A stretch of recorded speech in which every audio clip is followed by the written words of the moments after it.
नमो बुद्धाय, जय भीम. नमस्कार. मी भीमराव यशवंतराव आंबेडकर. या व्हिडिओच्या माध्यमातून महाराष्ट्रातील गंभीर प्रश्न आपल्या समोर मांडत आहे. महाराष्ट्राचे मुख्यमंत्री देवेंद्र फडणवीस आणि महायुतीच्या माध्यमामधून जे अनुसूचित जातीला 13% आरक्षण होतं त्यामध्ये उपवर्गीकरण करून एबीसीडी करण्याचा घाट घातलेला आहे. त्याला संपूर्ण 59 जातीचा विरोध आहे. डॉक्टर बाबासाहेब आंबेडकरांनी हा संपूर्ण समाज होमोजिनियस असं म्हटलं होतं. त्याच्यामध्ये त्यांनी उपजाती केल्या नव्हत्या, परंतु या सरकारच्या माध्यमामधून ह्या 59 जातीमध्ये तेढ निर्माण करण्याचा, त्यांच्यामध्ये वितुष्ट लावण्याचा, परस्परांमध्ये द्वेष भावना निर्माण करण्याचा डिसिजन ह्या महाराष्ट्र सरकारने घेतलेला आहे. त्याला आमचा विरोध आहे.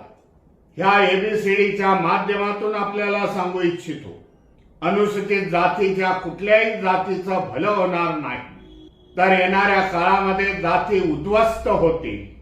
सामाजिक दृष्ट्या, आर्थिक दृष्ट्या, शैक्षणिक दृष्ट्या नोकऱ्या मिळणार नाहीत. एवढं मोठं षडयंत्र ह्या महाराष्ट्रामध्ये चालू आहे.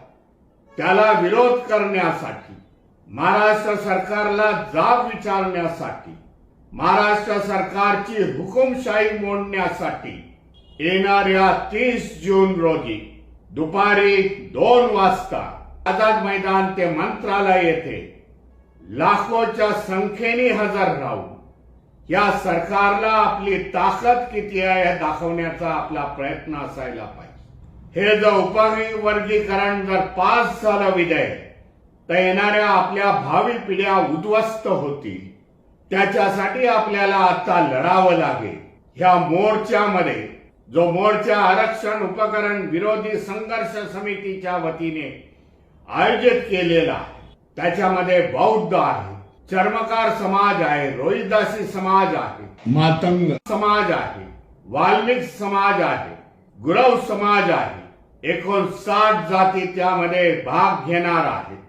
एक अद्भुतपूर्ण असा मोर्चा सरकारला जाब विचारण्यासाठी 30 जून रोजी आयोजित करण्यात आलेला आहे. आपल्या सगळ्यांना कळकळीची विनंती आहे, आपल्या सगळ्या संघटनेचे लोक घेऊन, एनजीओज असतील, संस्था असतील, तरुणांचे स्पोर्ट्स क्लब असतील, जयंत्यांचे संस्था असतील, डॉक्टर बाबासाहेब आंबेडकर जयंती संस्था असतील, त्या सगळ्यांनी ह्या मोर्चामध्ये सामील होणं गरजेचं आहे असं मी समजतो. आणि ह्या उपवर्गीकरणाला विरोध करावाचा लागतो. नमो बुद्धाय, जय भीम, जय संविधान.